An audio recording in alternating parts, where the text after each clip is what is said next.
Ja, så får vi da börja efter. Vi får börja via Sintja. Sickning och hejer. Tider välkomna resten.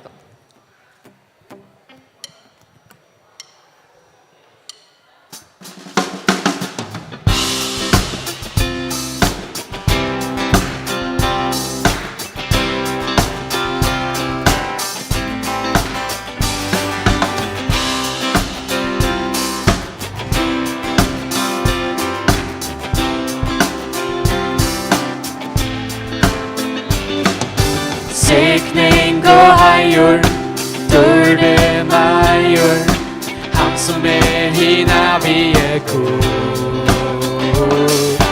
Ur ötlån natton, ötlån staton, att hina vi god. För gaina fiskal, jotta och till bian, det var jakten vid det där. Som haja, du naxte heila je cool. Now vi närmare du ska. Hina vi cool.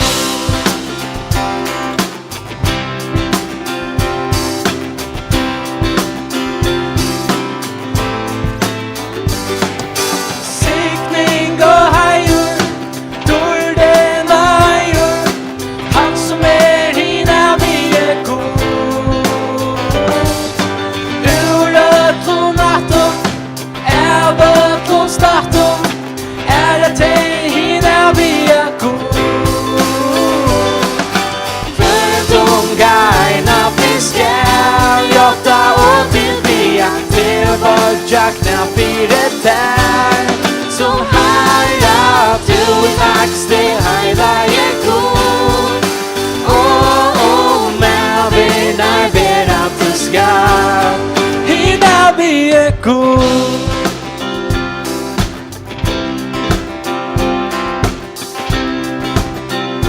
Jag drar inte där första. Tu heila vår herre och kongore.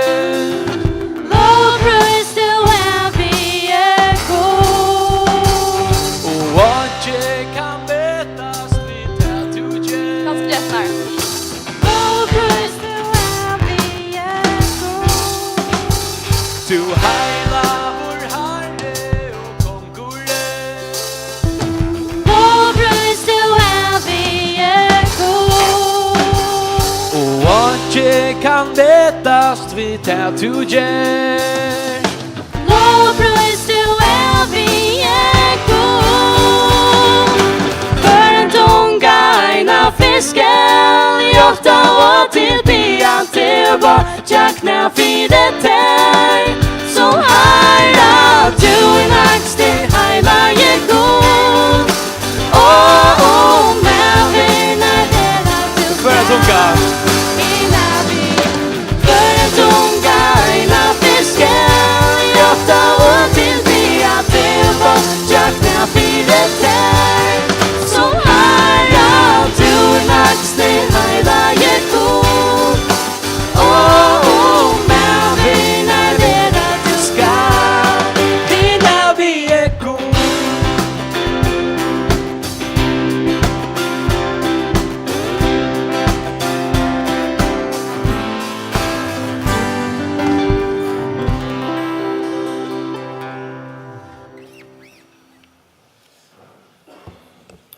Ja, det välkommen sätten lötna nu. Ja, till så sätten lötna så för det. Sen jag nog snacka samman lovsang och så vidare så för det höra fyra vittnesbörd. Det här är från Jon och Philip först och så kommer att det är Maria och så Noah, det är en vittnesbörd. Och så vidare så en lovsangslöt ikväll. Och det bara inte det kom till att tacka emot som kommer fram i kväll och att man kan säga det ska gå gott samfälla vidare men lätt att nästan minnas till kviv det egentligen det är och det är för att prisa god samman. Så det vill jag spela med att bönar rum i kväll att det kan möjliga att just du de sig känner Jesus eller varskor han är eller du helt att det är spännande så är bönerummet akkurat det enda målet att här så stod man vinner prata om kran och det kommer be för det och det kommer be samman. Ja. Ja, så för att be oss inte samman och så ber jag vitspåren när det tar som Jon och så som Filip av vitspår. Så ja. Yes. Vi var inte som mig.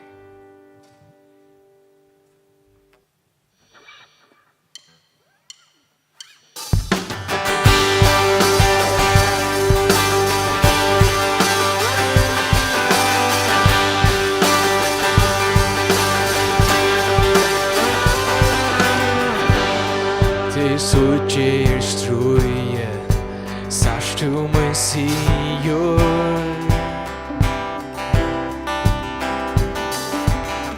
Ta allt så ger fjallet Ta sars det fjallet flår Och ta egen giv i delen Unge ska löfta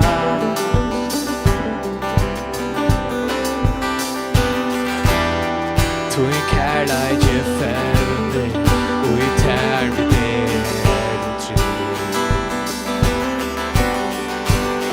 Så ta I strøyes det færdig jakne Vi hånd og litt alt her Å Gud, hverdag jeg meg gjør du Alla løfta I letje jeg tær synes jeg mått Å Gud, hverdag jeg meg gjør du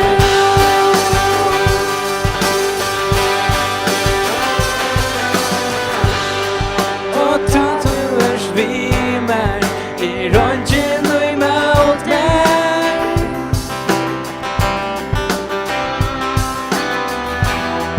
Du Jesus der røntgen mulig Ta det så ger öska Sars du att vägo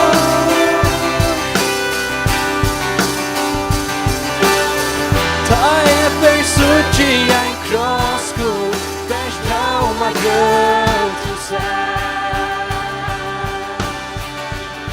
Så ta I slöjes det färdiga knö Vi hållt om lyft allt här Hverdag jeg meg gjør du Alla løfta I letje tjatt her Jeg synes jeg nå Å Gud, hverdag jeg meg gjør du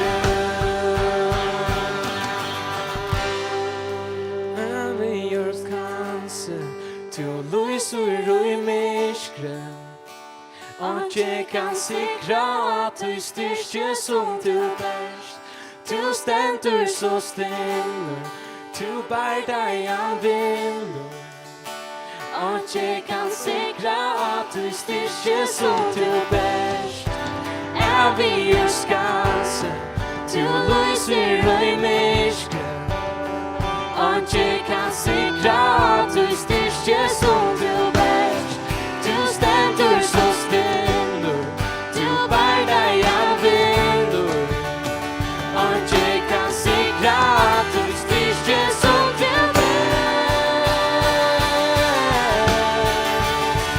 Så ta I strøyes det færdige knø Vi hånd om litt alt her Å Gud, hverdag jeg meg gjør du Alla løfta I letje tjatt her Jeg synes jeg nå Å Gud, hverdag jeg meg gjør du Ja, å Gud, hverdag jeg meg gjør du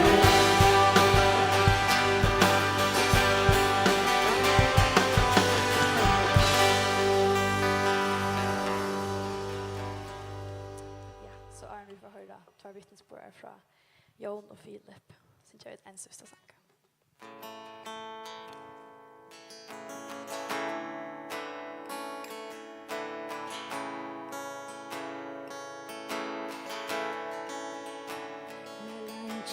Så att komma till tandstägen Här nagen bors och sorgen borstar Att sucha han som vei och som frälste Och fylgjast ta och jag vill honom vid. Där vår komma skall, höll nöja fyr i honom. Där vår komma skall, ta dig i mig. Skåa andligt hans, som döjer men ur isen är. Heilur, heila vår erstu.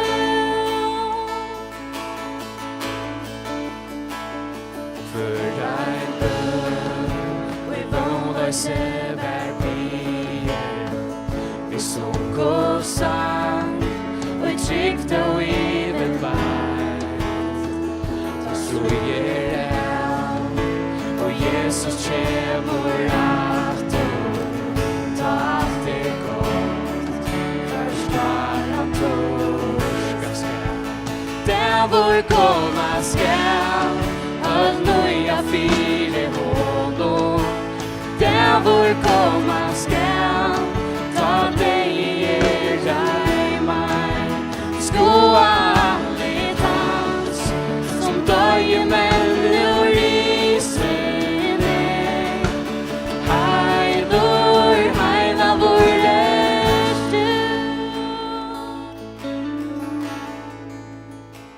Den stora dag, och lovpräst vera samman. Vi only, vi tror helt jonom. Ett sammant kor, en tusen nattar leon. Synger världot Guds offra i alla.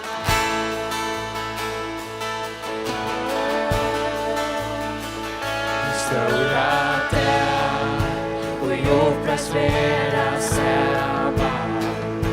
Vi only, vi tror helt I sammant kor, en tusen nattar leon. Till världot Guds offra i alla. Och jag vill av vår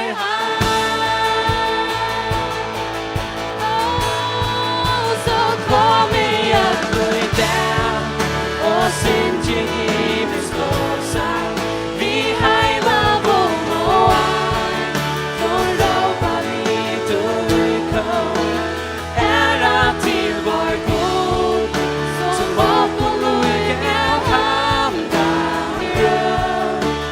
Heilur, heila vår erstu, så kom igen och den, och synd till himmelsk lovsang. Vi heilar vår och arm, från råpa vi dörrkör. Ära till vår God, som bakom luggen av hamnan rör. Heilur, heila vår erstu. Heilur, heila vår erstu. Heilur, heila vår erstu. Ja, så får vi två vittnesbörd från Jon och Filip.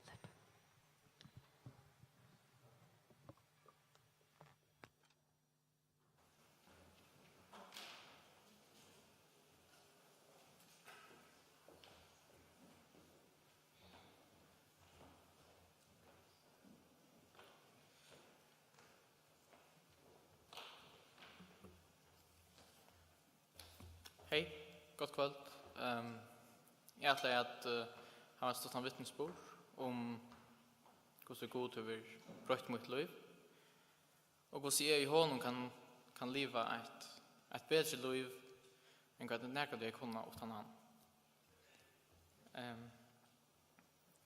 Jag släcker det fram mig.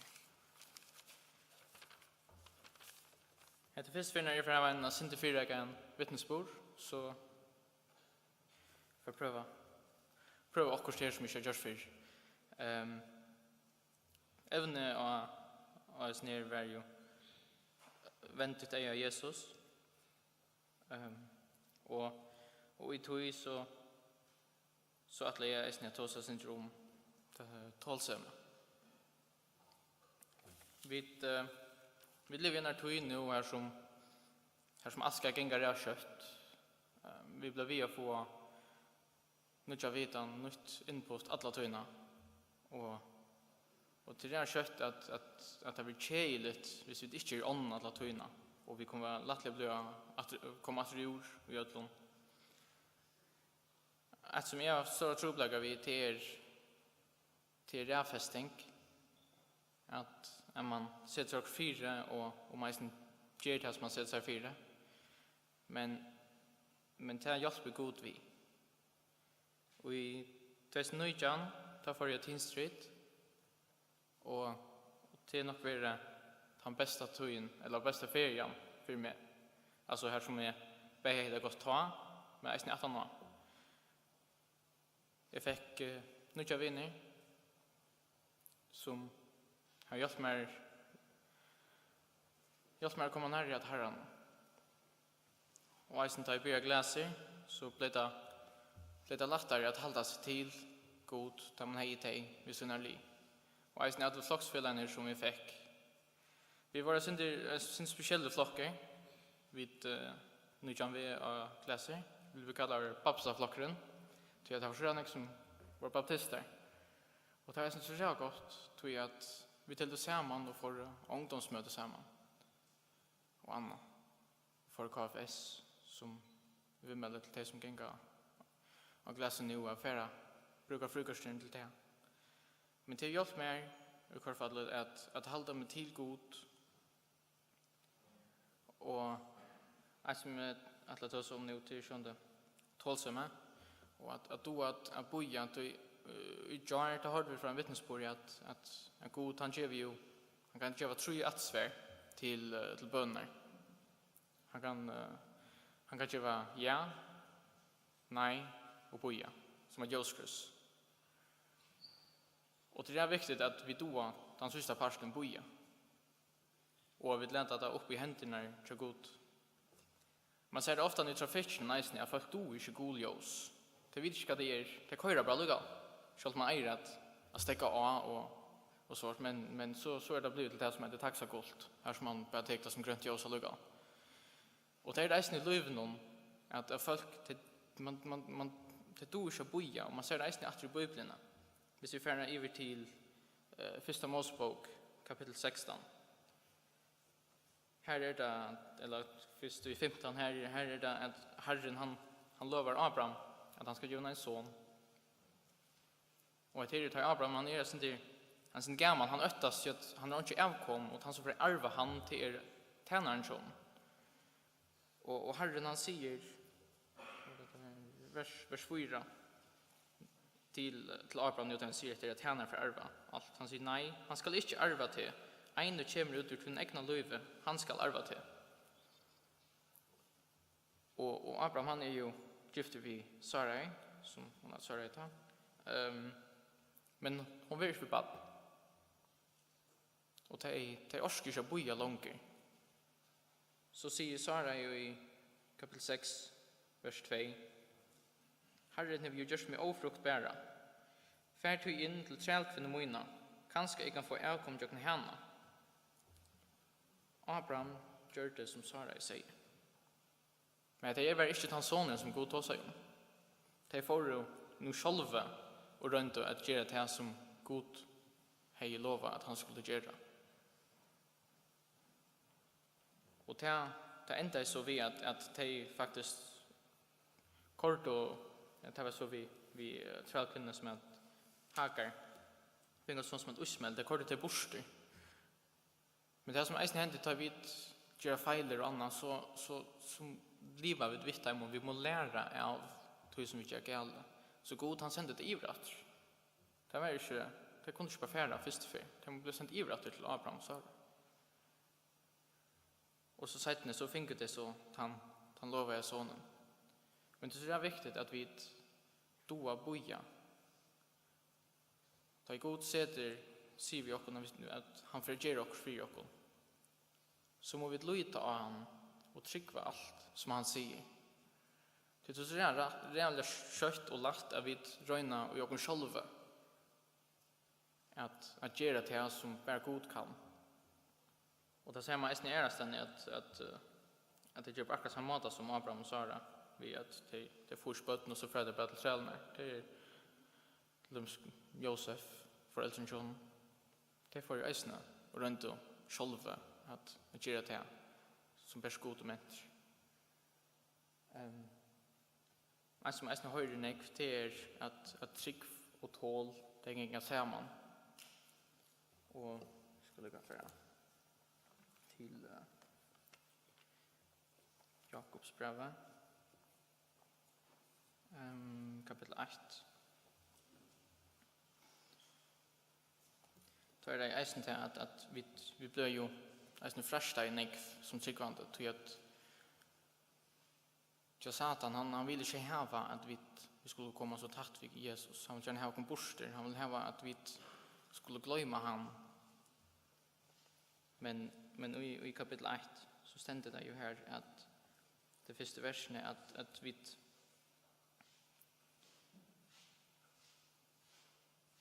där brödmunner rocknet av för bara glädje tar det komma i allskyns frestningar. Tid vidar ju att det är tryckstickare av runt viskar ta tål. Och eisen som är viktigt till och eisen hur vi reagerar. Det är så där kött att man skundar sig och att svära åter. Men eisen i vers 9 ser brev Jakobs kapitel kapitel 1 vers 9. Till vidare till älskar brödmunner. Men kvart människa blir kött att höra, sagt att tala, sagt till reje. Det är så viktigt att vi doa att boja och halda av och lusta efter vad hinner säga. Och eisen säger att vi vill be om att vi skulle avnokta och själva. Vi må halda oss till året. Och där kunde vi inte, hvis vi inte tål den eisene, og doa boja. Jeg vet at tøyen nu, hon er ikke slukka som var før. Folk tøy man verre og verre at lesa. Nu har man alla möjliga serier som är så redan spännande. Och man har TikTok och Instagram och annat som är så redan stortligare än Bibeln och att läsa böcker. Det är så viktigt att vi då rävfästa det. Jag har själv redan tro på det. Jag vet också så sätter man fyra att nu om halvan timme så får jag börja läsa Bibeln. Så är det lyckat telefon så ger man halvan timme till det. Och så ska det börja görs läsa Bibeln. Och tänkte all oftast vi att det blir förskottet och så är det lyckat igång vi en ordentligt spännande video eller lyckat igång till och ordentligt spännande. Och så kanske lycka ett video träd. Lycka ett träd. Eller en parsta träd. Till att ta ända i ta ända en upp någon ända man måste söka vidare. Det är i alla fall ett som jag har trobult vi och ett som jag vet att bara god kan hjälpa mer vi. Det kvar för när man ber om det så får man att svär och ta hjälper.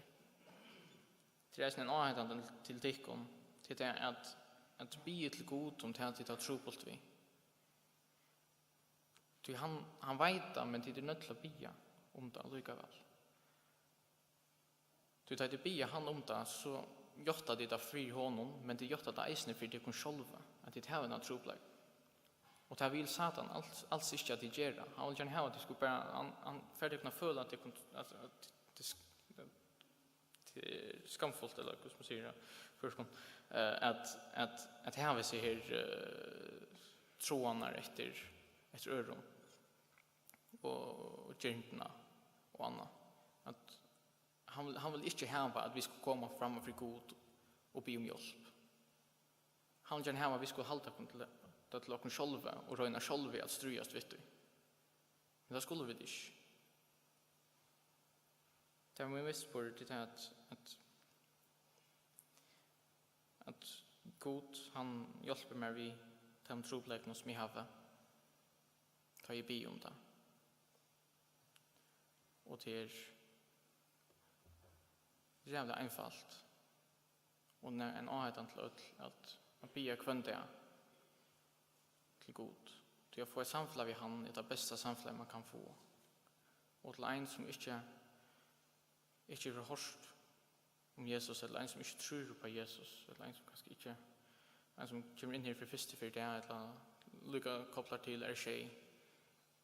Så det heter det knå att pröva lusta det av. Pröva lusta av vad Jesus är att säga. Till allt det som han säger till gott. Allt det som Bibeln säger till gagnligt för oss. God, han har skapat oss. Och i sina egna mynd. Och han har givit oss en av de bästa vedlägningarna till livet. Han har givit oss Bibeln som visar oss hur vi kan leva gott för oss och gott för oss.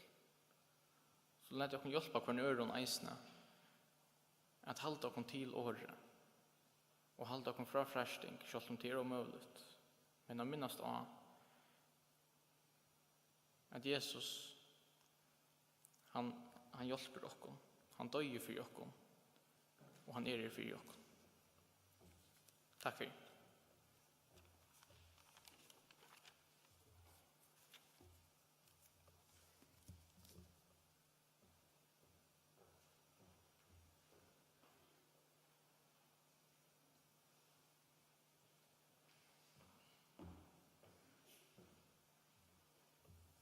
Hej tid.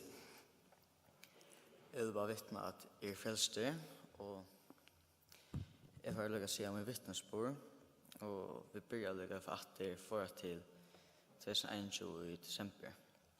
Ta i och med vimmen vi valde att gänga runt på någon och stjäla alkohol för chattlaren.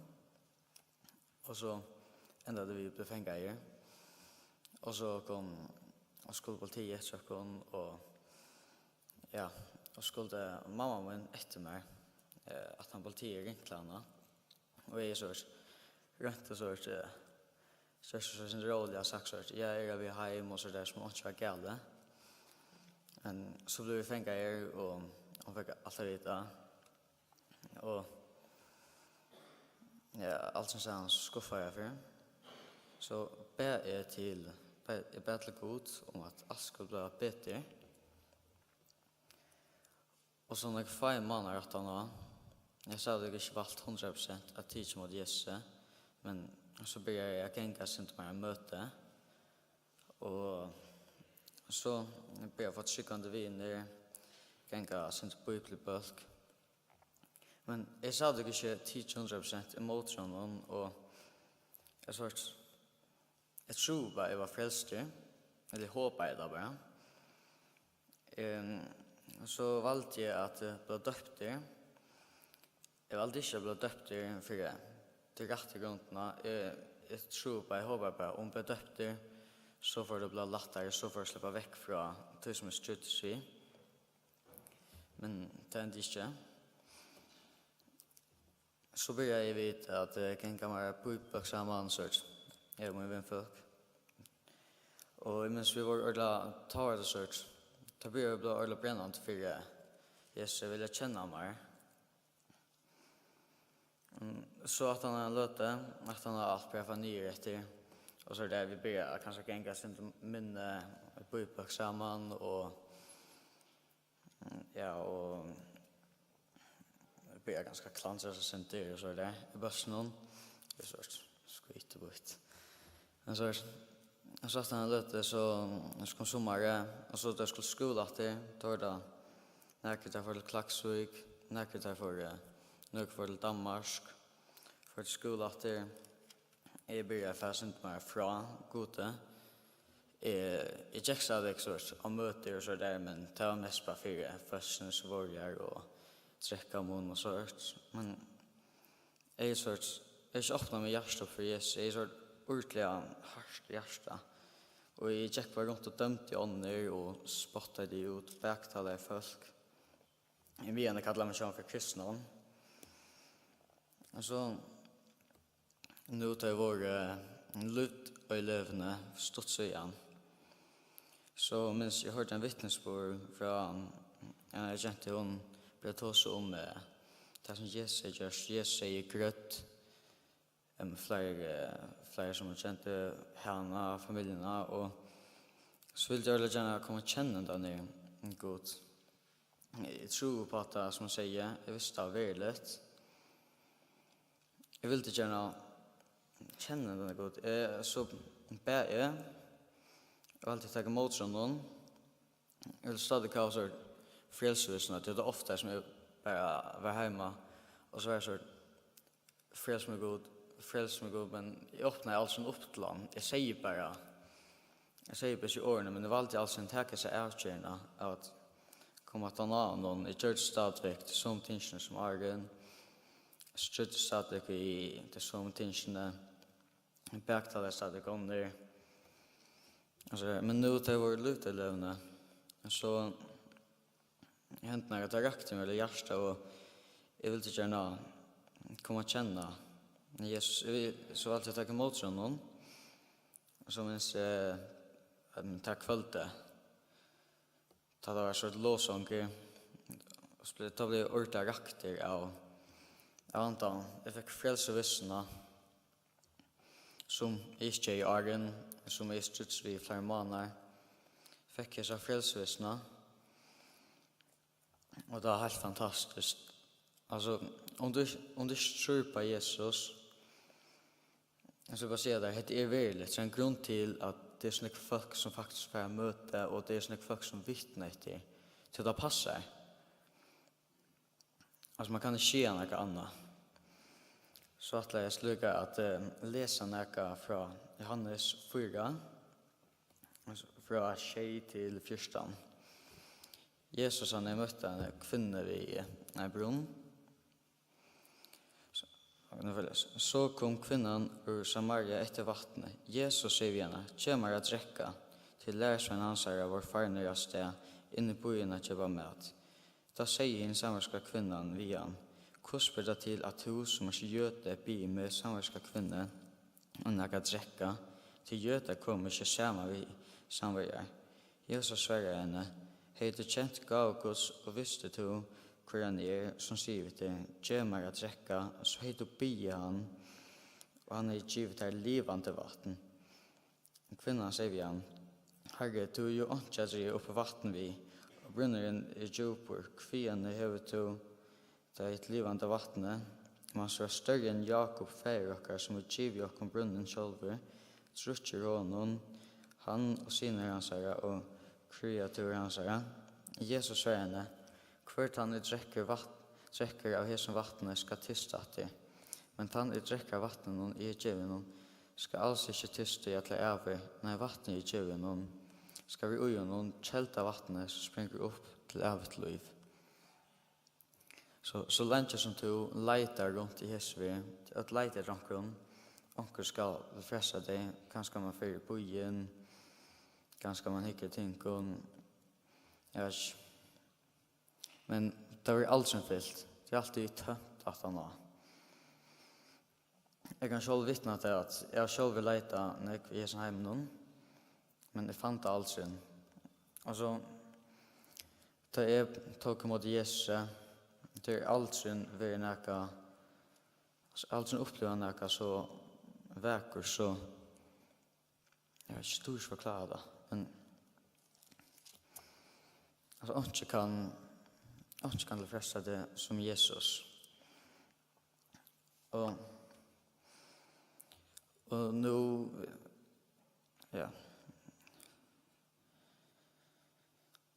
flere folk, de husker ganske at man skal være gåer for kristen, og skal man tatt og skal være gåer. Men jeg stender i Galatia 2:16, men autoi at vi vita at mennesker vil ikke rettes gjørst av loverskån, men vi trygg av Jesus Kristus, så at jeg som tro av Kristus Jesus, for vi kunne være rettes gjørt vi trygg av Kristus.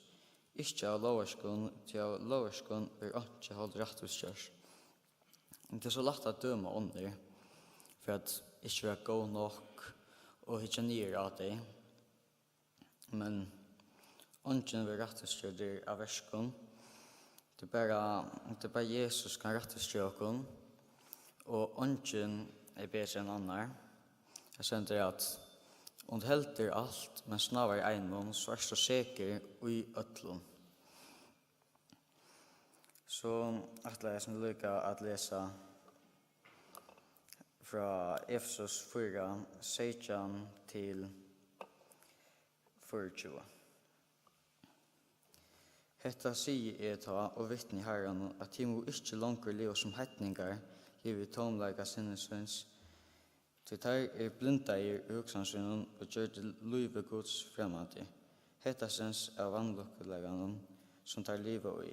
Av til hjertet tar forhera, der jo kjensleløse givet seg opp til skamløse, så tar i havsjuket skriver alle årenska. Men tid har ikke så slagt om Kristus, så satt som tid har hørst om han, og opplært i honom, så som sannleik i Jesus, at tid vi vil kjente avbutikkere, skulle legge av i gamla mennesker som var spilt vid dørende listen, enten å just anta sinnestykkere, og lade det kunne ut nødja mennesker som skapt etter gode og rettvise og heilige og sannleika. Så da tog veldig avgjørende å fylle Jesus et æslemoen, så skulle vi lade det kunne ut nødja mennesker som skapt i gode. Og så skulle vi bare si at beitla det gamla livet, og om du velger tid mot Jesus, så tykker vi ikke at du nærkant du og først at du enda heim vil fyllt i, eller først at du vilja fattelig enda heim. Det er at Jesus, det som han bjør der, det så nek mer enn hva hentan veien kan bjør der. Så at jeg lykke at jeg leser et annet, og i Efesos 6. Og så er vi sterk i Herren og i kraft vel til sansara. Jeg er som vittne at det er rettelig, jeg vil rettelig bensjen for at vittne, for han folk og ned, og er nervøse, tar jeg det sikkert. Men jeg er sterk i Herren og i kraft sansara, det er det som vi skal gjøre. Amen.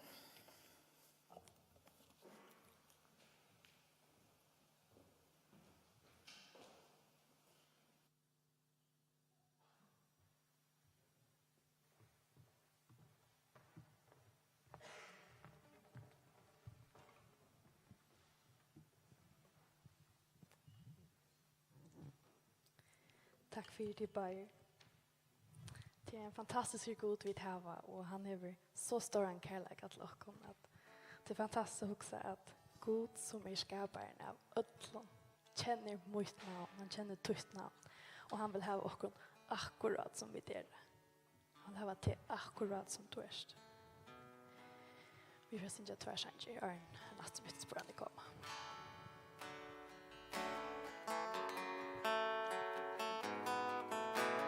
Till er välkomna resa till.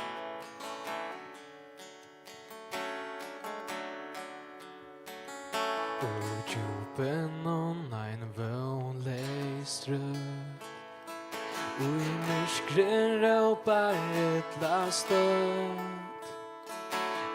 Herre bønne bieter, mer nøye vår så gløy meg med.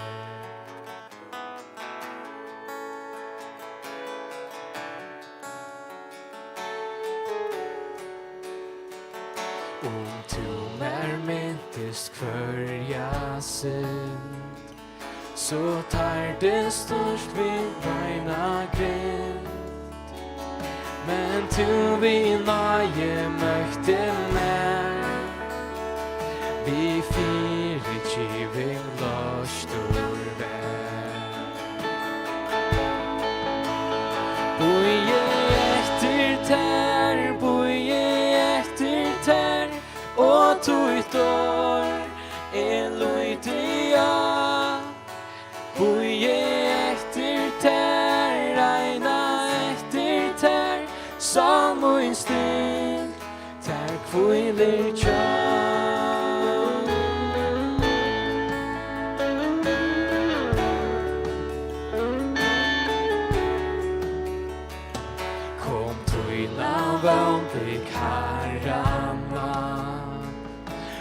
frels og hans ter styrke fann.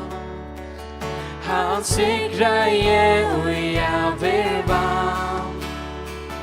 I grøven tom til synja kan. Boje efter tær, boje efter tær, og tog år en lydia. Boje efter tær, reina efter tær, som vår styrk, der kviler tjar.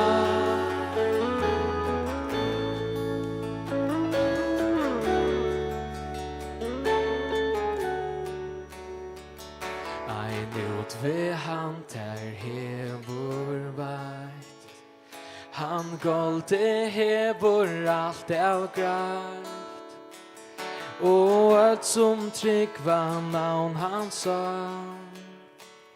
Te av mitt honom byggva tja. Ein ut ved. Ein ut ved han der hevor veit. Han golde hevor alt av greit. Og alt som tryggva navn han sa. Tei av vitt honom byggva tja. Boje efter tær, boje efter tær, og tog år en lydia. Boje efter tær, reina efter tær, som vår styrk, der kviler tjar. Boje efter tær, boje efter tær, og tog år en lydia. Boje efter tær, reina efter tær, som vår styrk, der kviler tjar.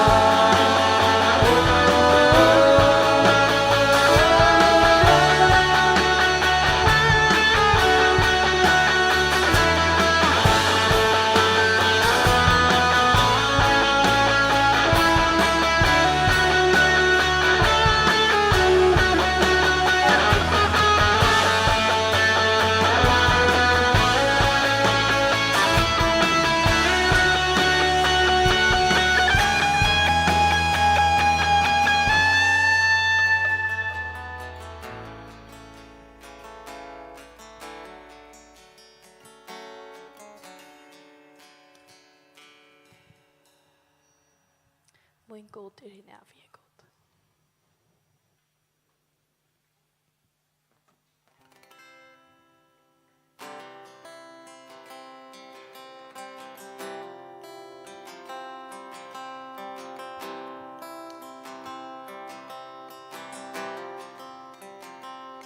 Tjoe reisa seg, og der falla brott, men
Herren kjemur her, gleje himmalsins, fettlur mer og lot, og suttje ta hina via god.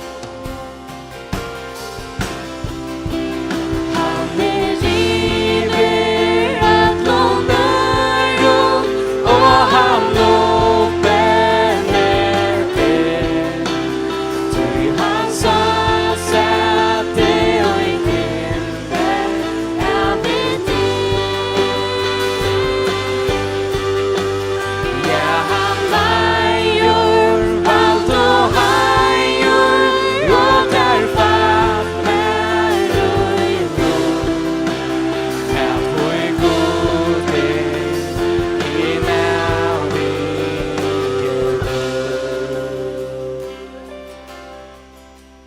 han river at lånaren, og han åpner ber. Tøy han sa sette i himle havet der. Ja, han eier vald og heier, og det falt mer og lot, at min god hina vi. Så kommer Maria først opp av vittnesbord og Noah at han.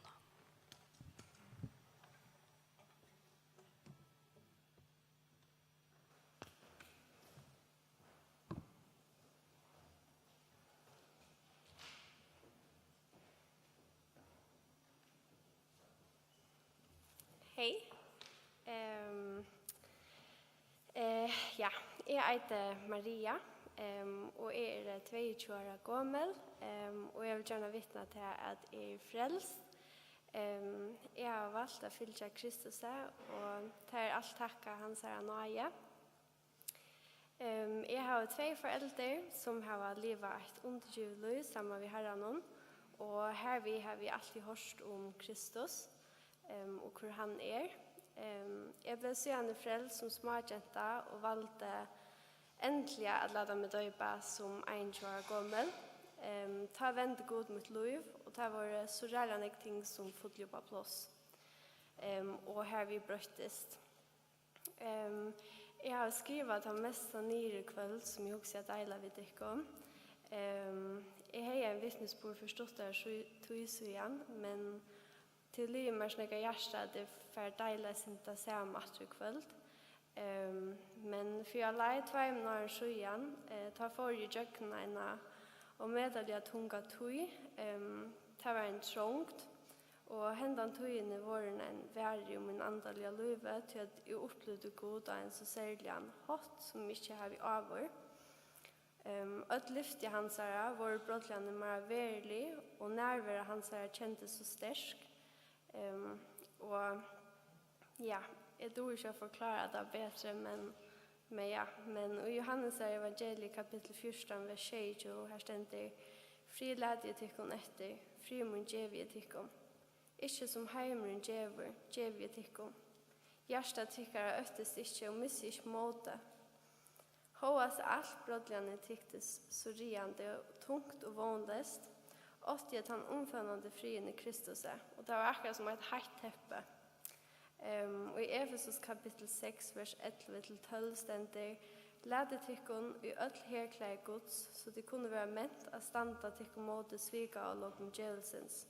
Til tja okkun stender bardagen ikkje vi blå og hold, men vi tykknunar og veldene vi herrar heimsens i hese myrske, vi anda her ønskabarens i himmelrunnen. Jeg kjente det som nægget rundt jeg køva med, og foran meg ui at suttje alt det som god hei atlan ved mer, eller hei lagt mer for framman. Men så eier vi hetta lyfte som stender i Isaias kapittel 4, vers 16. 8 våpen og smuja veri måtet der skal få sier, Og hver tunga som reiser søk mot det her skal du få domfelta. Hetta arvor tænare Herrans, og ratturen og tar få fra mer, sier Herren. Og akkurat hetta gamar bara en sånn fri at vita til at ikke vopp som fudgjenden smujar imot jokkon skal få sier.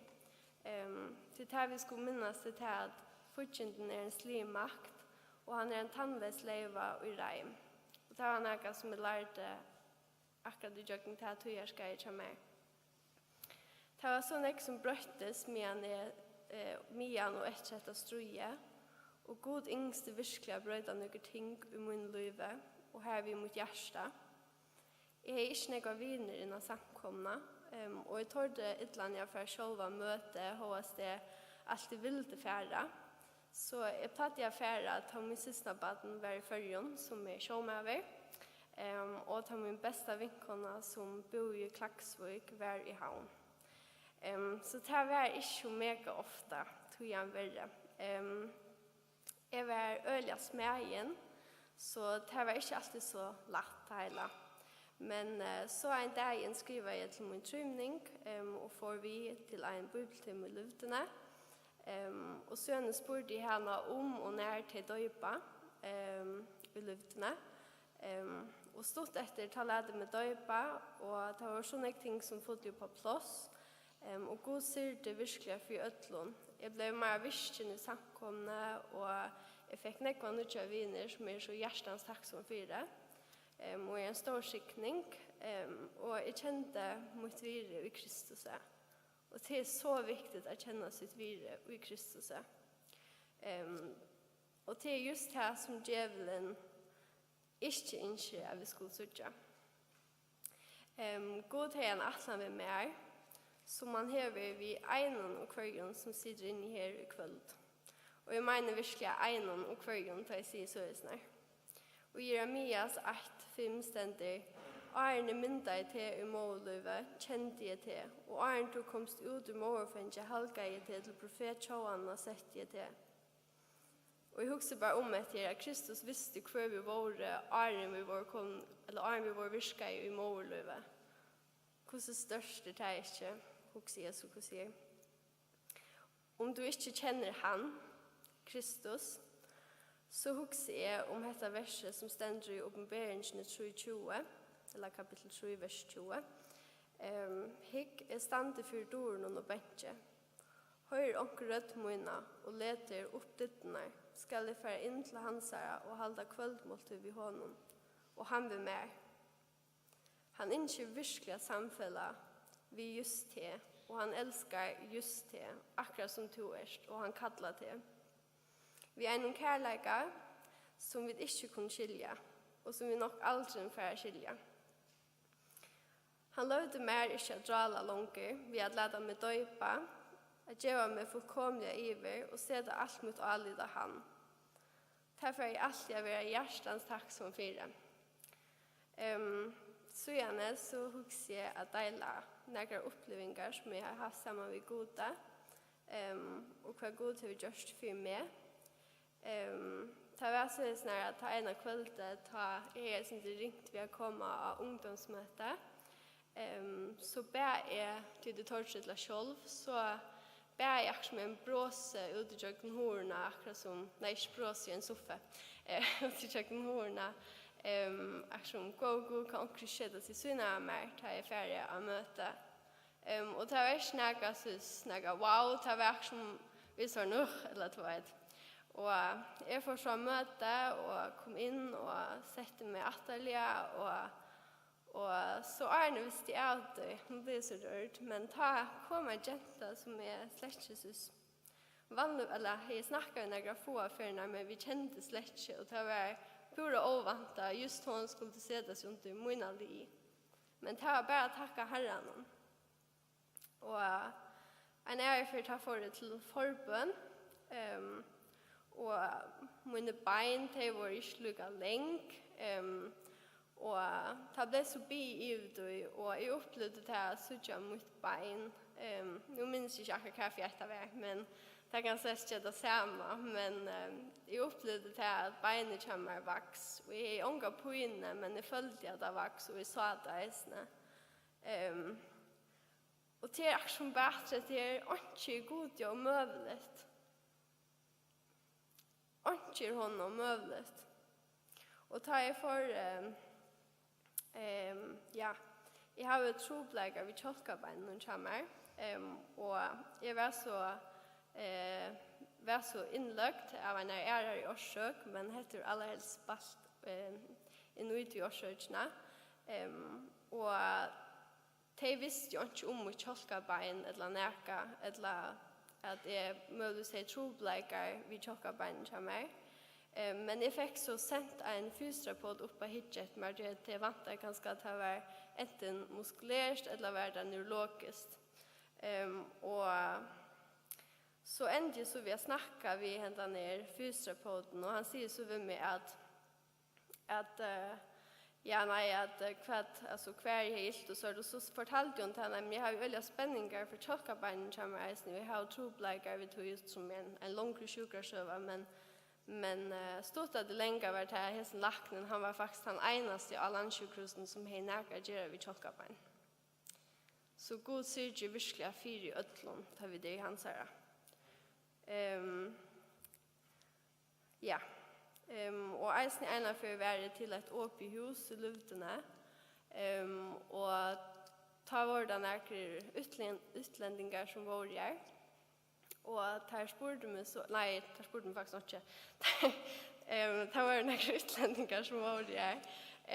Och tar snacka I om att vi att onker inne I rummen som säger att Atalja och så pekar jag där till vi ska här ta eller skört.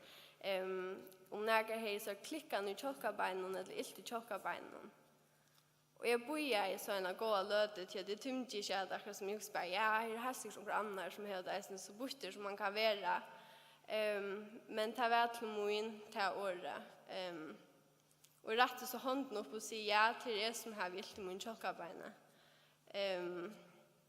Och själv om jag inte blev grött här som jag stod, så var det att Gud sa mina situation och jag visste att han var en nivå. Och det är det som är det allra bästa att veta, själv om jag visste det nu är den. En ärfört har fick pappa min grårens I eja, och till tycken som inte vidare vad det är, så är det sån syra som man ofta rensar okrut vid ökrut vid för att få det bort det. Och han var så ohöppen att han fick nekvat bäg en så här. Och lacknarna hade fyra gånger på att han får allra helst missa sjöna och ta han för att komma hem och för sång ta för han att vakna nog upp igen när öliga på in I en så här. Men så var det inte. Tacka gode. Han Einetjon fungerar akkurat som det skulle I det. Han miste inte sjåna och han vaknade aldrig vid några poinne, men vaknade vi fotlar sjån där I nattarna. Och hade han god som vi tjänar. Ja, och det var bara otroligt störst. Och så att han assist det var att min moster så när förstått där tog sig för till Danmark där han skulle göra skor. Och det var faktiskt 3 för han skulle göra skor för så med vidje. Och det var februari månad.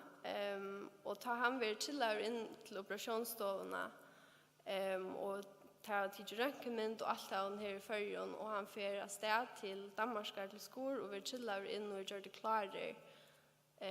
Ta standa lacknarna I pivron och systemet för in vi och mamma min sitter bo I rummen och bojar till det kommer ut att det eller till systemet kommer ut att det. Men ta säger mamma min faktiskt här att systemet kommer ut vi måste sån kommer att det. Och hon blir väldigt så så kanske breras kanske in att det. Nej mamma, allt var gjort. Han är gröttig.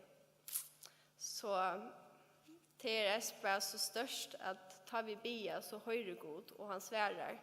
Själv om man kanske alltid svärar som vid vilja så svärar han.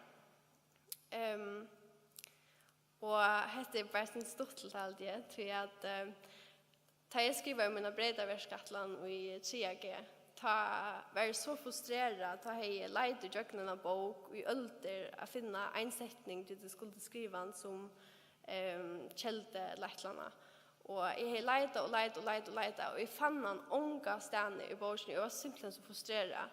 Så till ändan så ser jag bara som tar jag boken och jag som blir nästan syg för syg. Så tar jag från boken och jag akkurat som här vi gärna kan skera och så kör jag efter och så säger jag bara go good och som hjälper mig bara jag finner det jag orkar simpelthen inte mer. Och så gör det så ser blir jag i jöknen och öppnar jag och så hukte jag och så var det den första sättningen och så Kristus igår här vi har kunnat göra allt vi färdig göra lönen. Och det som vi vill vi att läsa ner till bara att se att det som ständer i Bibeln är inte bara tom år men det är lyfter som vi är Kristus är. Att ge mitt liv till Kristus är utan iva att han allar bästa ärgärn är närkant jag har tidse och närkant i färg täcka i hessen lönen och förboi till äsne. Det är så störstliga att vi kan kalla han färger och att han älskar oss vid en kärleka som vi inte kan skilja. Och jag är så tacksam. Jag kan skeda någon hur så god Kristus är. Jag älskar Herren min. Jag älskar Kristus. Jag älskar Jesus. Och det är så livande. Och det har varit tryggvande. Det har varit frälst. Det har fyllt av honom. Det är så spännande. Det är bättre än något annat. Det gör livet gör bara fullkomliga mening. Det vi fyllt av honom. Självt om det är 9 turer och uppturer. Men det gör bara så god mening till hela. Jag färger bara ända vid 5 versen. Och ta första till ur oratörsnon kapitel 3, vers 5-8. Och här ständer lyd av Herren av ötlun hjärsta tøynum, men lyd ikkje av vidtøyt. Kjenn han av ötlun leion tøynum, så skal han gjøre gøter tøyna rattar. Vær ikkje viser i egnen eion, öttast Herren og vik fra ytlun. Det skal være ligan tøynum grøying og djeva nutja meie i beintøyne. Og Isaias kapitel 38 vers 16 og 19. Ja, til fri vær mer hitt barska. Ja, hitt barska og i kærlega bjerga i til salmøyne fra undergangsgrøvene. Til atla synder møyner kasta i til atrum bæg. De som liva, de prysa ter, som er i det. Fæger lærer bøtten syne om trofeste tøyne. Amen.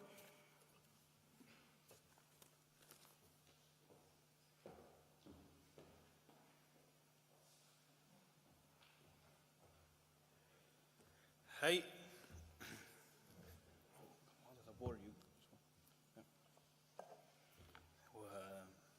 Det är trött nu. Nu är det också mycket vitt på det. Ska röna göra kött, men jag har redan lagt på hjärta så jag är inte livet kvalt, men det måste gärna komma ur att oss har investerat nå. Jag är Noah, namnklätt. Och jag har ju en frälstarsval. Och jag kommer att fortälja synder om vad det hände, måste notera kort. Så ja, jag är Noah, jag är 16 år gammal. Og jeg lærer til Timpermann. Jeg har vært i en sånn steg. Jeg ble frelstur i 2021, desember i 2021. Og det var så snar, at i jakten alt 2021 var jeg en bandit. Jeg drakk med et eller annet. Og ja, gjør forferdelige ting. Og jeg får ikke fortelle alt, så det er faktisk brutalt. Men det må gjerne komme og spørre ham privat at nå, og så kan slæteren gjenga som han vil. Men jeg løyta i heimnon. Alle mennesker løyta etter sannlaga og etter hva meningen og løyvnon og at de strempa og køyra sitt liv etter sin følelsen. Og heimeren i det sier at lusta etter følelsen og gjør det som to helter, det som to helter er best og alt det her. Ja. Men så fann jeg det av, ta jeg vel omvendt, at det fører til undergang. Så det har sagt. Men jeg er oppvaksen i tryggvand i heime. Mamma og pappa er tryggvand. Det er bare. Men også vekna så har Herren atlet her at jeg skal først suttja den enda heimen av ungen døvun og Herren er byrja fylgja Jesus. Så ser jeg vi Larsson og Klonden tog her. Ja, nu har vi sett den ene parsten av verden, og jeg har sett Løyve at han har sammen vi Jesus. Men jeg ble ventur vi, og i ødlom min lorte, og i min Løyve, som jeg levde, her vent i Herren mer vi, og jeg har så fyllt hånden etter. Og jeg fann det av, da jeg vant vi, det var i desember. Det var et lag, jeg får fortelle sint morgen det. Det er det, men så mamma og pappa, de kom faktisk til døra som nei av meg, så det var en sånn kulder. Det ble så gale at mamma og pappa og skolasjøren, de får ha funnet om Noah, han må kalla sin til badnaverden og så vart.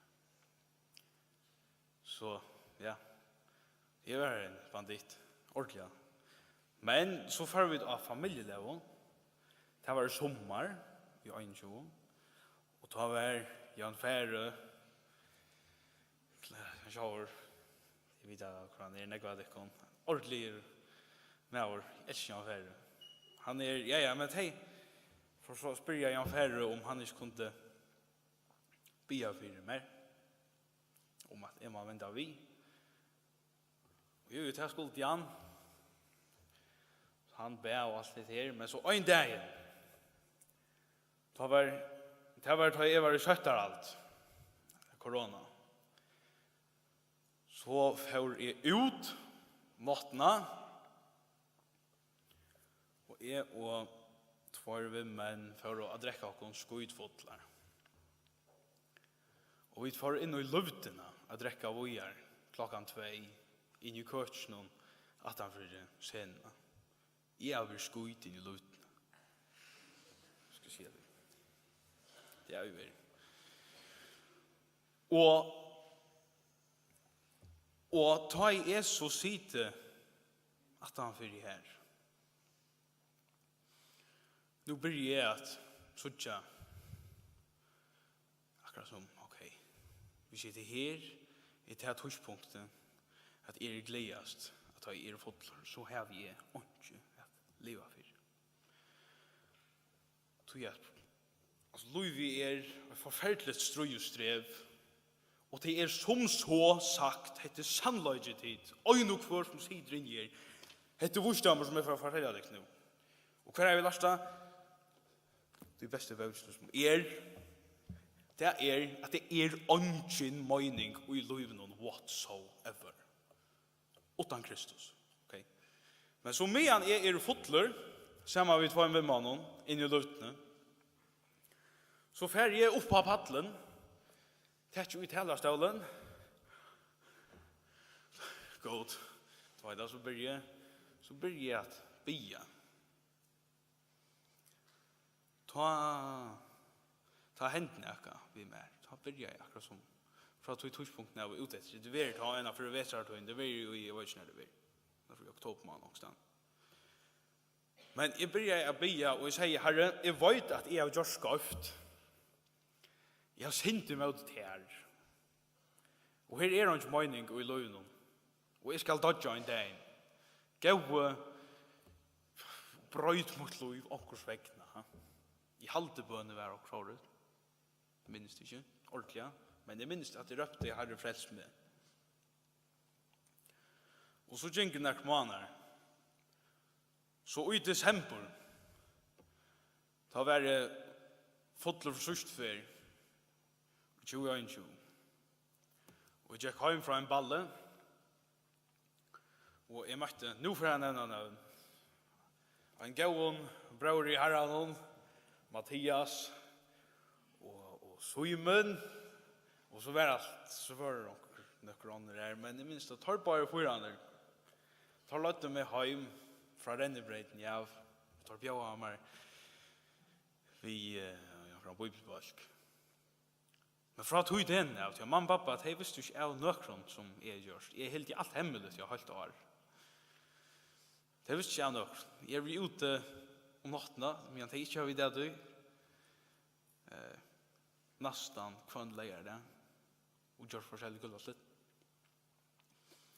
Og så nå forteller jeg den nattene, det er at Simon og Mathias har lagt meg hjemme i Rennebrein. Nå forteller jeg mamma alt som jeg har gjort. Nok lonta, eller jeg har ikke stått den. Jeg får ångre at jeg klarer å si alt. Jeg har alltid sider inn her. Så det var ikke det. Men så begynner jeg å fortelle nok lonta, og jeg venter fullkomlig av i tandein. Jeg sier, nå tog jeg mye smar, nå får jeg fylle herren. Og jeg blokkerer alle vimmene som jeg har. Og så tjekker jeg ansamme alle øynene tog. For sjálfur ungdomsmøte. Og så møtte jeg Karsten atter. Han er jo en av forgivet meg en traktat i bøynen med han jeg var fotler. Og jeg minns han atter, det har nok stått litt. Men ja, at her er herren tid. Han prikar, nu får jeg vente til vi. Og til verst her. Men så en hending, også nu. Det var til at pappa var ikke. Han er ferdig hjem til herren der, men han får i januar, satt av januar 2022.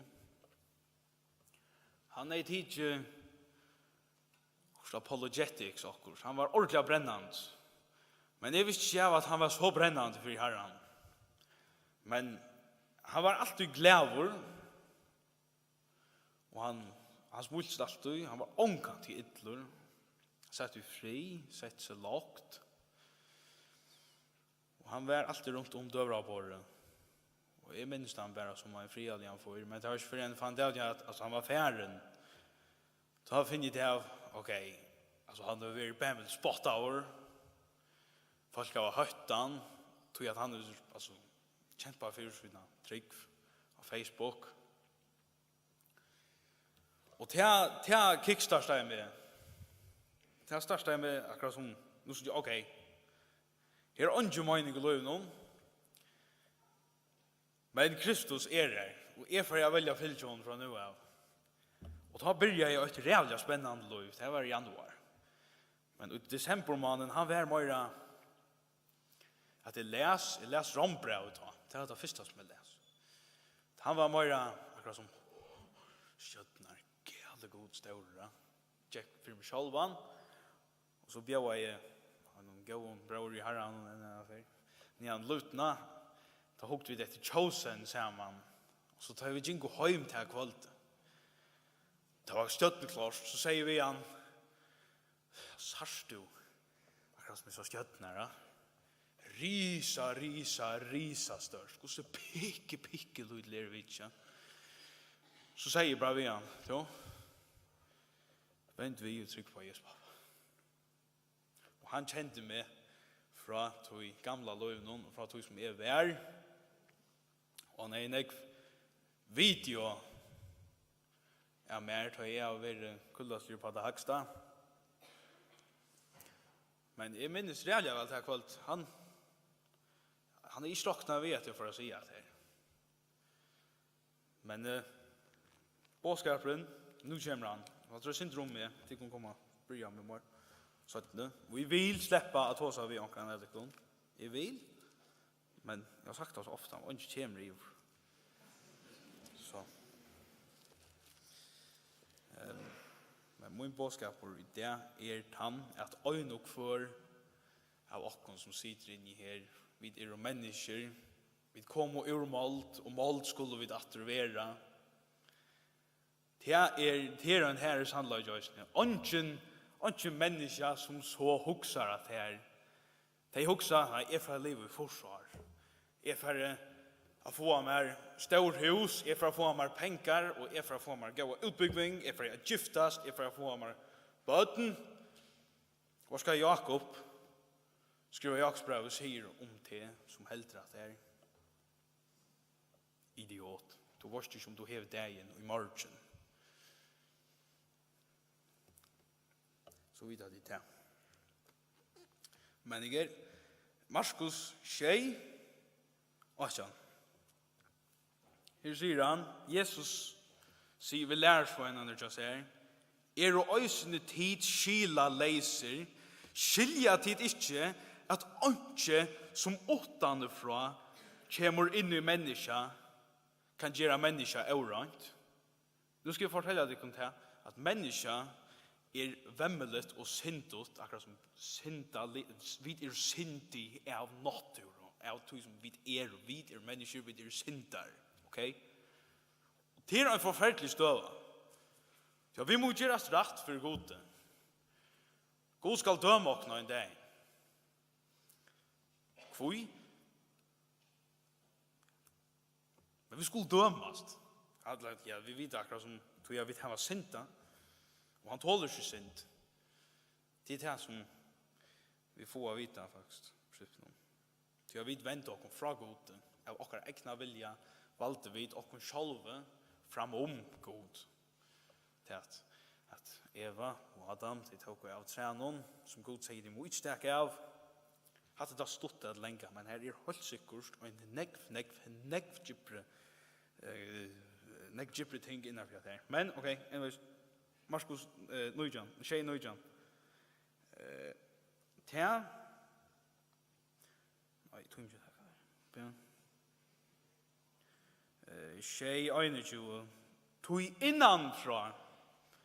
innanfra ur hjärsta människorna, ur hjärsta människorna komma hin och idlo hugsaner, silöse, stoltur och mandrap. Hår, hävsjuka, jag vill häva, önskapur, krutsch, slätur, stoltlöjje, svik, skamlöse och övensjuka och spottan och homo och favetska. Hatt det inte god. Men vi är att här. Vi är full av här som lortnon och vi skulle dömas för att här. Vi skulle göras röjn. Och till en förfärdlig stöva som tog och och om vi inte har Kristus han dagen att God ska döma hem. Och så säger han att allt detta här kommer innanfra.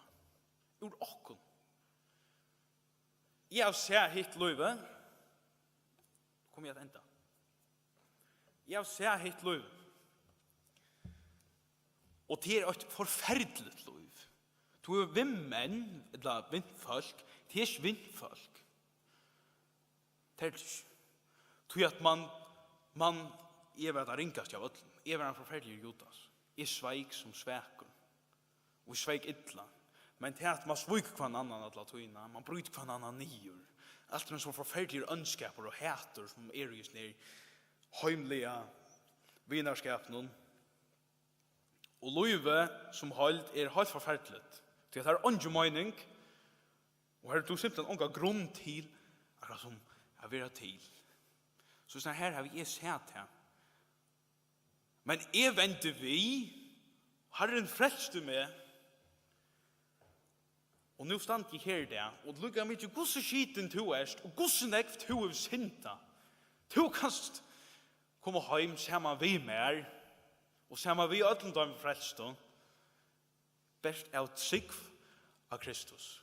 To er at hvordan skiten vi Kristus tok til å se og Jack sjálfur við krossnum, nian á Golgata, og hekk her nætjen.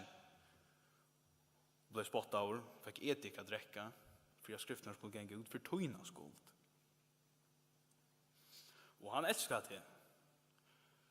Og for heimenon, hesen vursdomren darskapur, idioti, år, det som vi sier nu. Men, gav kom ta seg med, nei, jeg slipper, sier mer. Men jeg må enda. Men takk for at jeg lort av. Og det er til at Jesus kom for at takka syndar heim. For at, altså, lakna, altså, sjukun tørvar ikke lakna. Jesus okkara lakne, men han en lakne som faktisk rikkar, det kan vi ikke, hva det så vidt hava. Og han vil slippe å frelsa til, og jeg kan vittne av innast av hjärsta at løyve sammen av Jesus til løyve, og vend vi, og Jesu navn, amen.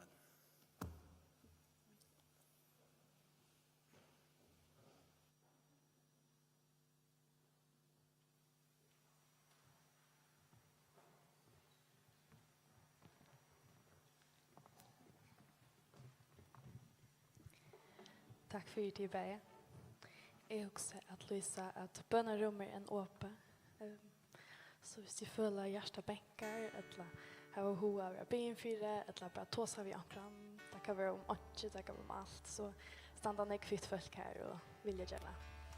Gjetta vi tikkun, og ja, næst sanger vi for Sintja, han snur syndrom etter tar vi tava, vent okkur til god, vi til frelst, så han okkar fasta grund. Han okkar kletter, han vånen i stormen, etter han blir tryggfer, og han får ikke switcha nu. Så sett ut alle til han hvis du ikke gjør det.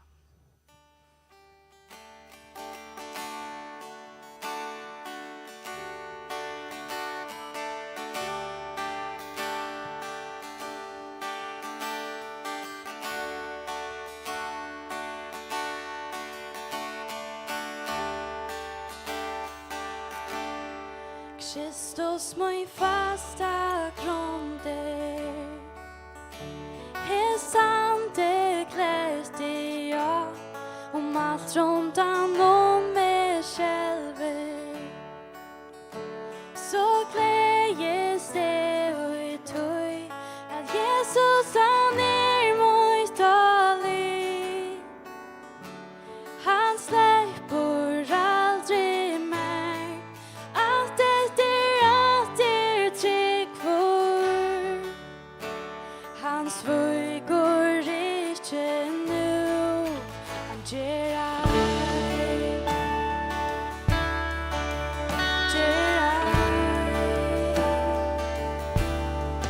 det här vi vån i stormen.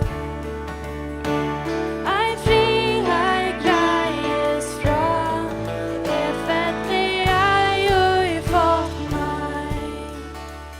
Du måste inte jag du måste byggt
sviker ikke nu.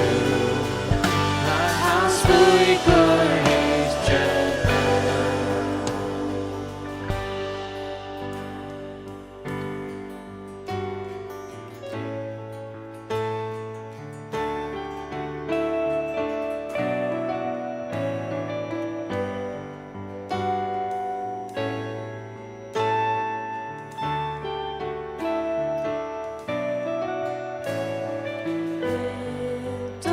Dorrekt, kom en nu smått här bygda till. Tryggur tja, där du stjärnor tja mig. Dorrekt, kom en hus mot vär bygda till. Tryggur tja, där du stjärnor tja mig. Dorrekt, kom en hus mot vär bygda till.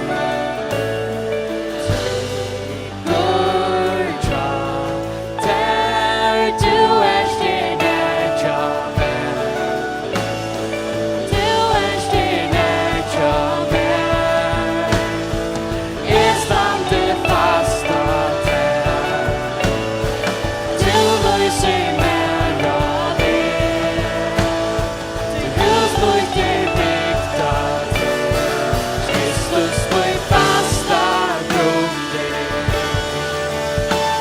Jag stande kräftiga och allt runt om mig kände. Så glädjes det utur att Jesus han vårt allting. Han sträcker allting med. Han täcker allt det tryggvår.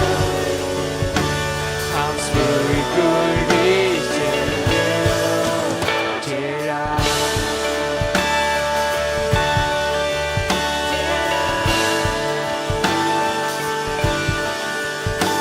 Han smörker riket. Nej, han smörker riket.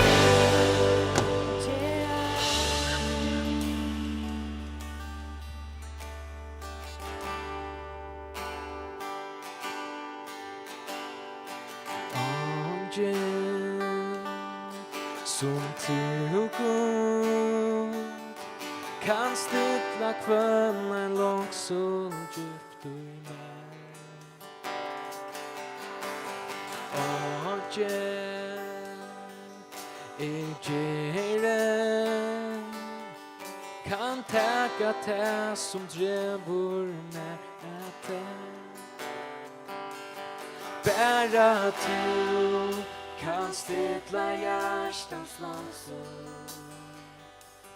Bara du som ger mig något liv.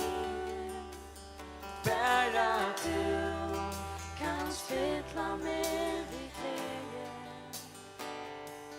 Bara du kan svära hjärtans bön. Färger är arkitekt. Kom stilla kvällen långt så djupt och i land.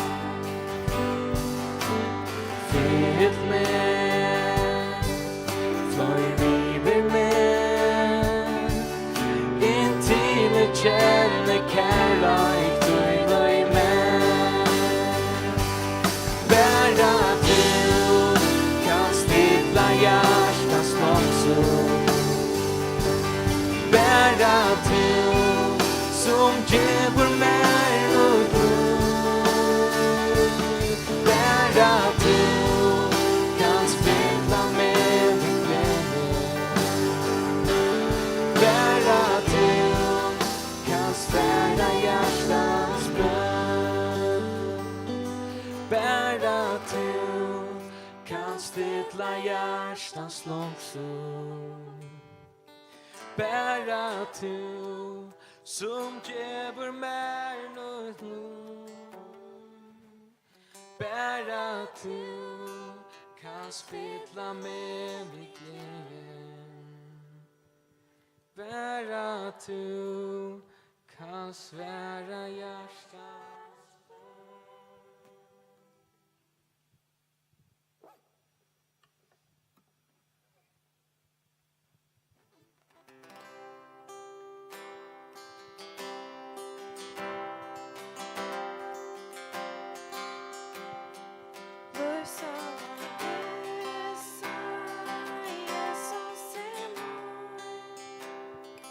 Han är min vänner, kallar mig så. Lösarna vissa, fullgörsta fler. Lika mot alla, hans ära Han är min glädje, som går min hamn. Medan min tunga röra sig kan. Jag vet jag gode lova jag skall.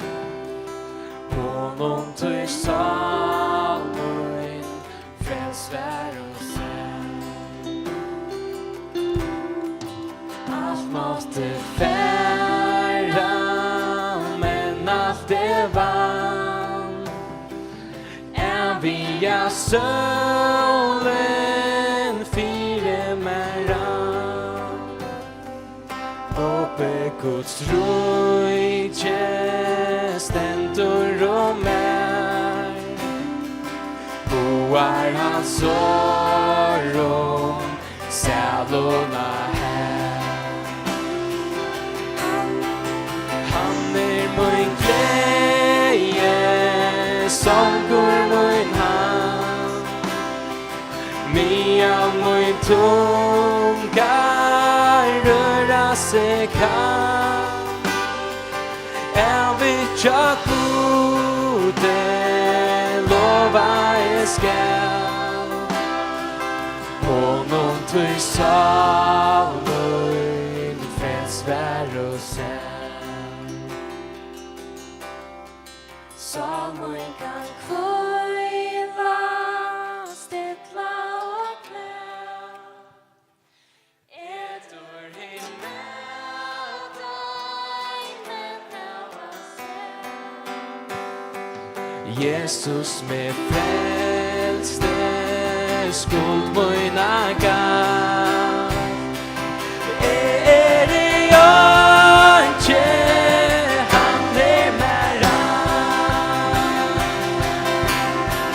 Han är min glädje som går min hand. Medan min tunga röra sig jag vet jag gode lova jag skall. Honom tog salmen frälsvär och sen. Han är min glädje som går min hand. Medan min tunga röra sig kan. Jag vet jag gode lova jag skall. Honom tog salmen frälsvär och sen.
Kristus i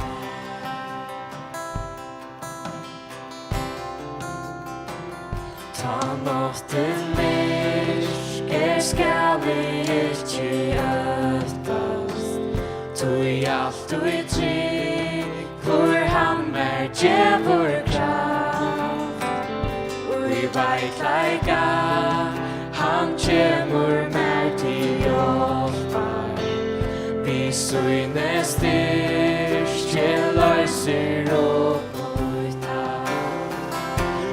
Jöknon allt, mun hire vil med veja Og i djupsta dale leier tatt at seg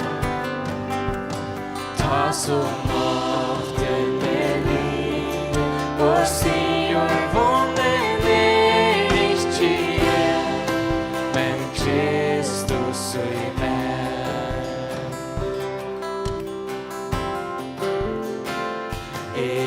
Til steg, ta laknan vi med rea Mun fram tog bjørs, tog prøysor golden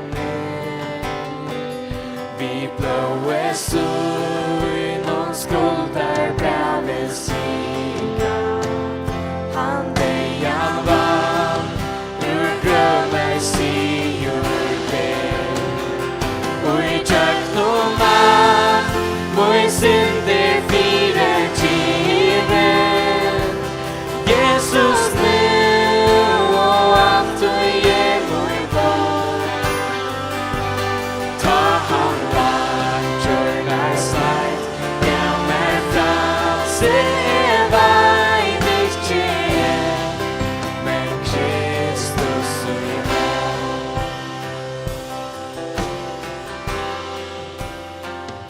Vi mun anda trådte ville synja Tui han seie han leier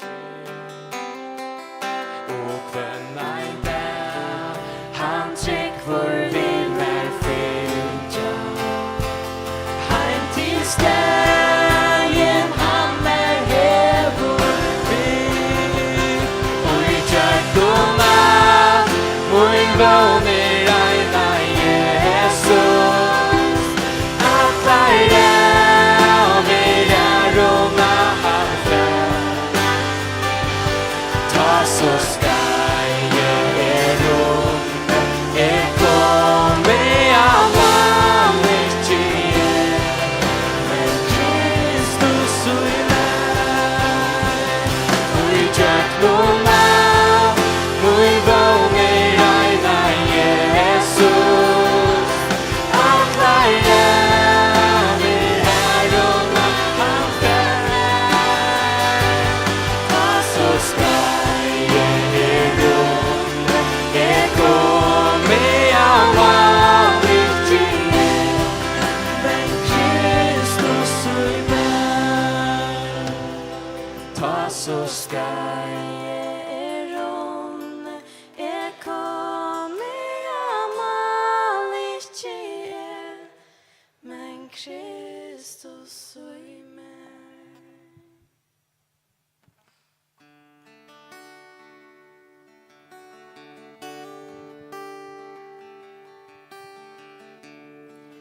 Vänd ditt eja, Jesus.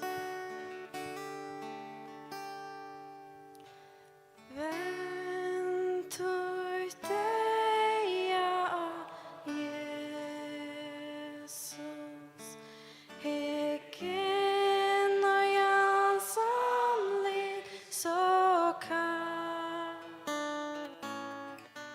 Og at heimsins glede vil fåna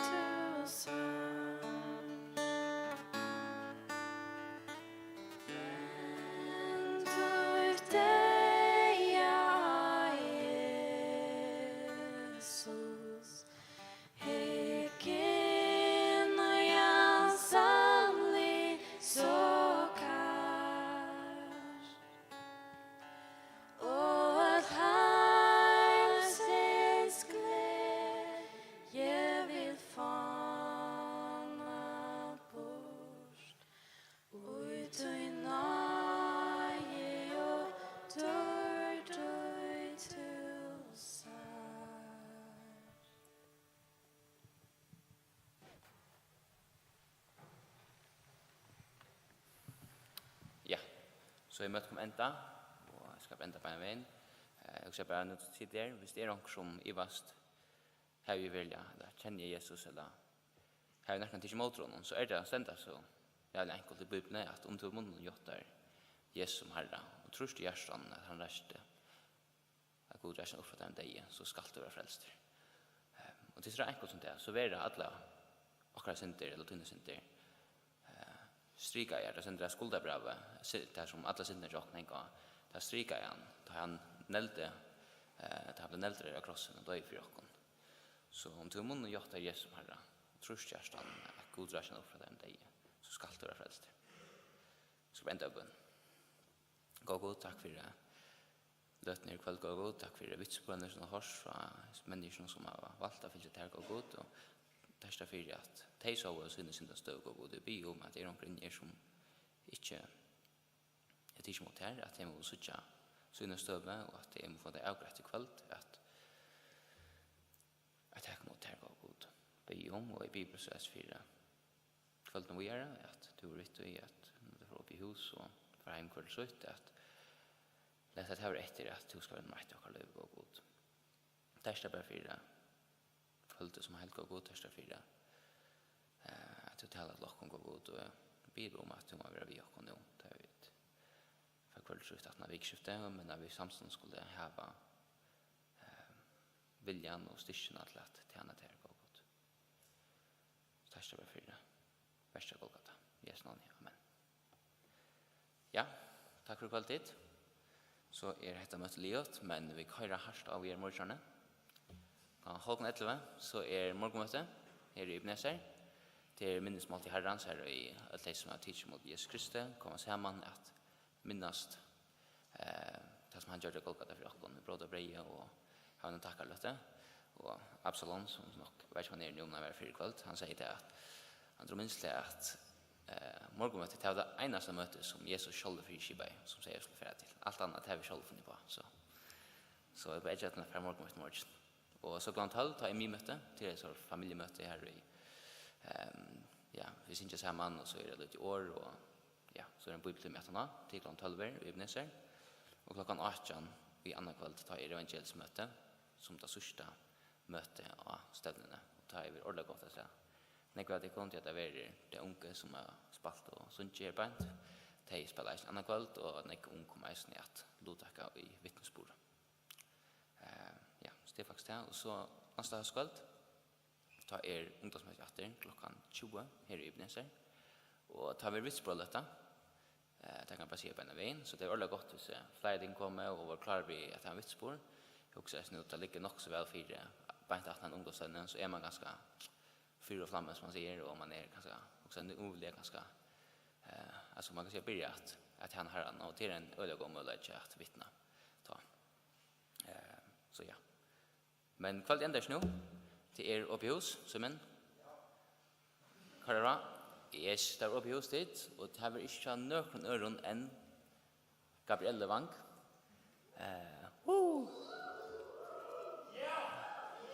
gott som en tack för sponsorn.